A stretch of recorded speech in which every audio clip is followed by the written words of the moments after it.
Pemirsa, kabar Kepri eksklusif kembali ke hadapan Anda dan saya masih bersama Kepala Dinas Pendidikan Provinsi Kepri. Bapak, kita sambung sedikit ya bincang-bincang kita tadi. Pak, isu yang saya dengar pelaksanaan ujian nasional tahun 2019 ini dimajukan 1 bulan lebih awal daripada waktu yang ditentukan, Pak. Kenapa ujian nasional itu dipercepat?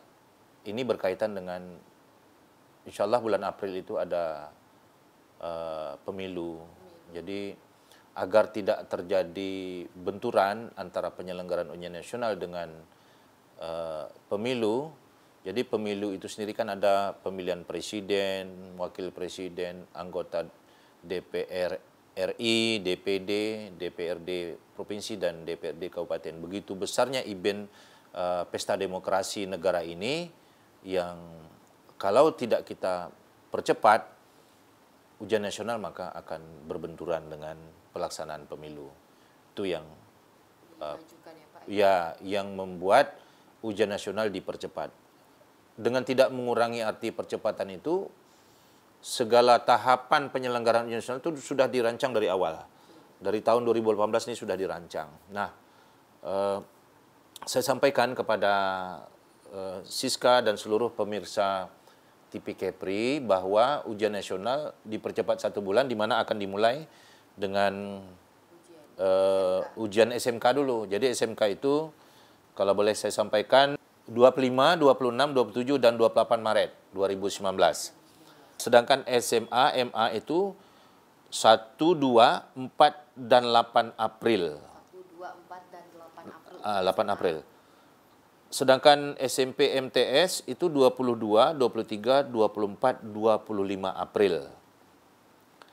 Kemudian untuk kesetaraan SMA atau saya katakan garis miring paket C itu 26, 27, 28, 29 dan 30 April. Jadi sebenarnya tidak panjang. Di sini ada garis miringnya 27 garis miring 28. Ada ataunya gitu. Ada ataunya. Sedangkan paket B atau kesetaraan SMP itu 3, 4, 10 garis miring 11. Jadi ya, di samping ada ujian nasional pokok, dia ada susulan. Jadi ujian nasional susulan untuk SMK itu 22 dan 23 April, sedangkan ini berarti kan sesudah pemilu nih. Ujian nasional susulan nih Pak, maksudnya untuk siswa yang mungkin peserta didik yang tidak sempat ikut. Nah, betul. Jadi ujian nasional susulan itu Siska adalah siswa-siswa pada hari H ujian nasional pokok, mungkin mereka secara tiba-tiba tidak bisa mengikuti. Apakah karena sakit, apa karena ada musibah. Mudah-mudahan mereka tidak ada mengalami itu. Tapi kita tidak bisa menghindar, manusiawi.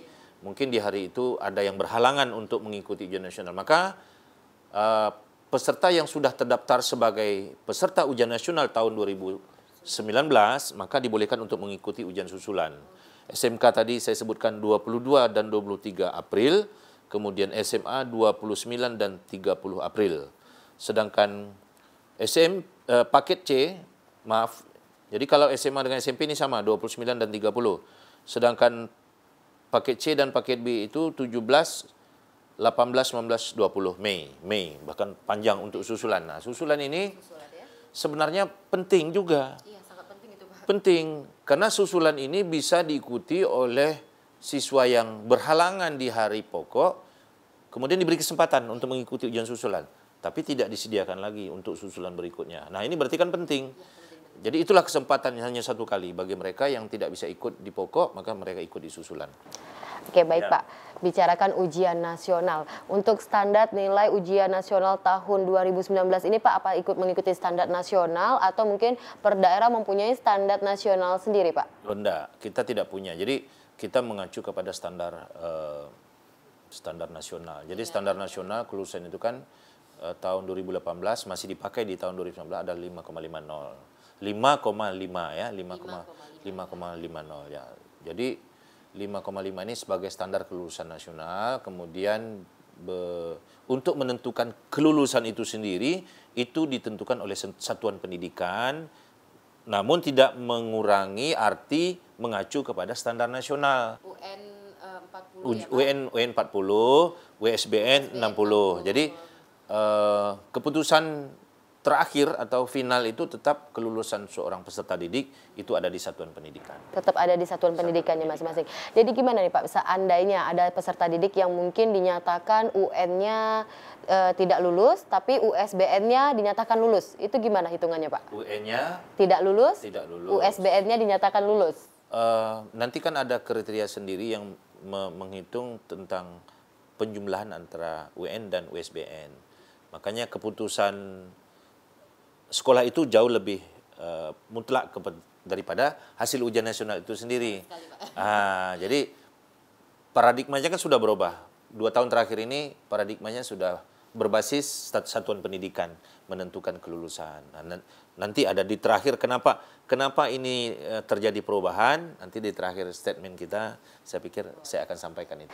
Ya, satu lagi yang saya mau tanya nih Pak, seandainya ada peserta didik yang dinyatakan memang tidak lulus baik UN maupun USBN, itu langkah selanjutnya apa Pak? Mungkin yang kita pikir dia mengulang lagi kelas 12-nya, atau mungkin dia mengikuti ada ujian ulang UN atau USBN, atau bahkan mereka mengikuti hal lainnya gitu Pak? Ya. Kenapa dia dinyatakan tidak lulus? Tadi di awal saya katakan bahwa ujian nasional itu adalah instrumen atau alat ukur keberhasilan belajar seorang siswa selama 3 tahun. Maka di tahun terakhir itu di kelas 12 untuk SMA SMK, kelas 9 untuk SMP MTS, ya ini memang kembali mengulang di tahun terakhir. Oleh sebab itu, harapan kita sebenarnya ketika seorang peserta didik atau seorang siswa ketika sudah dinyatakan lulus sebagai peserta, dibuktikan dengan daftar nominasi tetap yang kita sebut dengan DNT itu, daftar nominasi tetap peserta ujian nasional tahun 2019, tentu harapan kita mereka ini juga akan lulus semua. Itu harapan kita. Nah, harapan kita lulus semua sehingga mereka itu tidak lagi dibebankan dengan harus mengulang di tahun terakhir di mana sekolah itu. Nah, itu satu. Yang kedua, beberapa pengalaman ya ada di antara mereka yang memilih mengikuti program kesetaraan SMA paket C tadi. Jadi paket C itu merupakan alternatif bagi mereka yang mungkin sudah merasa gagal dan tidak mau lagi mengulang di tempat itu, ada alternatif lain. Tapi tentu harapan kita kepada anak-anak peserta ujian nasional ini ketika sudah lulus dinyatakan sebagai peserta ujian nasional yang tadi kita sebut dengan DNT, daftar nominasi tetap peserta ujian nasional, tentu harapan kita bisa lulus semua. Amin. Baik Pak, untuk mengakhiri bincang-bincang kita, mungkin Bapak selaku Kepala Dinas Pendidikan Provinsi Kepri dapat menyampaikan atau memotivasi siswa, orang tua maupun pihak guru jelang pelaksanaan ujian nasional tahun 2019. Ya, kepada semua pihak, orang tua, kemudian terkhusus anak-anak kami, para siswa SMA, SMK, MA, SMP, dan MTS. Ya, karena paradigma ujian nasional ini sudah bergeser dari sesuatu yang menakutkan bagi kita, bagi semua pihak, ya hari ini janganlah itu terjadi kembali. Kembali kepada konsep awal, bahwa ujian nasional ini merupakan akumulasi penilaian belajar selama lebih kurang 3 tahun, maka ujian nasional ini sebenarnya sudah menjadi sesuatu yang tidak asing lagi bagi kita, karena semua yang sudah kita pelajari sebelumnya, kalau ternyata ada soal-soal yang muncul akibat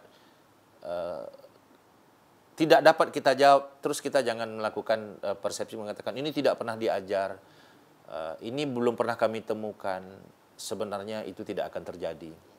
Karena semua kisi-kisinya sudah disiapkan. Oleh sebab itu, ujian nasional ini bukanlah sesuatu yang menakutkan. Gitu. Jadi ujian nasional sesuatu yang biasa dihadapi semua pelajar di dunia ini. Jadi kepada anak-anak kami, kita siap aja lah. Kita sudah hari-hari siap dengan diri kita sehingga dimanapun kita berada, kapanpun kita sudah siap untuk diuji. Sehingga inilah bekal kita, karena pemimpin-pemimpin yang akan datang itu melihatnya ya generasi hari ini. Kalau generasi hari ini generasi yang tenang dalam menghadapi ujian, generasi yang selalu siap menghadapi ujian-ujian, ya insya Allah ke depan akan menjadi pemimpin-pemimpin yang siap, pemimpin-pemimpin yang baik. Baik, atas nama pemerintah melalui Dinas Pendidikan Provinsi Kepulauan Riau, kita mengajak kepada seluruh elemen masyarakat, marilah kita sukseskan pelaksanaan ujian nasional tahun 2019 dengan upaya-upaya untuk tidak melihat bahwa ujian nasional sesuatu yang menakutkan, akan tetapi ini merupakan suatu rutinitas di dunia pendidikan. Jadi kami secara khusus atas nama Dinas Pendidikan ini akan melakukan pemantauan, monitoring dan evaluasi secara intensif ke seluruh titik pelaksanaan ujian nasional, mulai dari ujian nasional berbasis komputer maupun ujian nasional berbasis kertas pensil. Yang terakhir, kepada seluruh peserta ujian nasional dan kepada penyelenggara, marilah kita bersama-sama menyelesaikan masalah-masalah yang timbul di lapangan secara bersama-sama untuk tidak menjadikan ujian nasional ini sebagai sesuatu masalah kepada diri kita sendiri, akan tetapi menjadi satu pelajaran. Jadi apapun masalahnya itu adalah pelajaran, karena orang-orang yang hebat itu adalah orang-orang yang mampu mengatasi masalah, bukan orang-orang yang selalu mendatangkan masalah. Dan pemirsa, berikut bincang-bincang kita di Kabar Kepri eksklusif terkait pelaksanaan ujian nasional tahun 2019 yang akan dilaksanakan mulai akhir Maret hingga April mendatang dengan standar nilai kelulusan 5,5. Dan pemirsa, saya Siska Ramalia mengucapkan terima kasih atas kebersamaan Anda, dan kami mengucapkan terima kasih Bapak atas waktunya yang diberikan kepada kami. Saya akhiri dengan wassalamualaikum warahmatullahi wabarakatuh.